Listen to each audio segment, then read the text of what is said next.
ડીસામાં વશીકરણ અને મેલી વિદ્યાના નામે છેતરપિંડી કરતા 2 ઈસમોની અટકાયત કરાઈ। ડીસામાં તાંત્રિક વિધિ કરી વશીકરણ અને મેલી વિદ્યાના નામે છેતરપિંડી કરતા 2 ઈસમોની ડીસા શહેર દક્ષિણ પોલીસે અટકાયત કરી છે। ડીસાના એક વકીલે ન્યૂઝપેપરમાં જાહેરાત વાંચી વશીકરણના નામે ચાલતી છેતરપિંડીનો પર્દાફાશ કર્યો। અંગેની વિગત એવી કે ડીસાના જાણીતા વકીલ ધર્મેન્દ્ર ફોફાણી અખબારમાં એક પેમ્પલેટમાં માજીસા દર્શન જ્યોતિષ નામની જાહેરાત જોતા તેમાં વશીકરણ તેમજ અનેક પ્રશ્નોનું નિવારણ લાવી આપતા હોવાનું જણાવ્યું।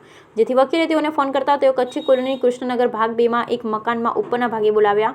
જેથી વકીલ તેઓના સાથે મિત્ર યોગેશ ગોસ્વામી સાથે જતા અંદર એક વ્યક્તિ ભગવા કપડામાં બેઠેલો તેમજ ગાદી પર અનેક દેવી દેવતાઓના ફોટા લગાવ્યા। વકીલ તેનું નામ પૂછતા તેને અમિત કમલ કિશોર જોશી રહે અમદાવાદ હોવાનું જણાવ્યું। તેથી વકીલે હેતુલક્ષી વાતચીત કરતા તેઓને એક વ્યક્તિનું વશીકરણ કરવું છે તેમ જણાવ્યું।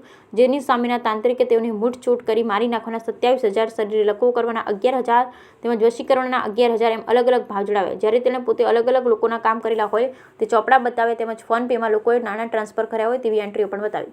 જોકે વકીલ મારી પાસે આટલા બધા પૈસા નથી, હું કાલે પૈસા લઈને આવીશ તેમ કહેતા તાંત્રિકે 100 રૂપિયા આપવાનું જણાવી પૈસા લઈને આવો ત્યારે કામ કરી આપીશ તેમ જણાવ્યું। જેથી વકીલે આ બાબતે સીધા ડીસા દક્ષિણ પોલીસ મથકે આવી વશીકરણ છેતરપિંડી કરતા અમિત કમલ કિશોર જોશી તેમજ અન્ય એક ઇસમ સામે ફરિયાદ આપતા પોલીસે ગુનો નોંધી વધુ તપાસ હાથ ધરી। બ્યુરો રિપોર્ટ ભરત ઠક્કર, ડીસા બનાસકાંઠા।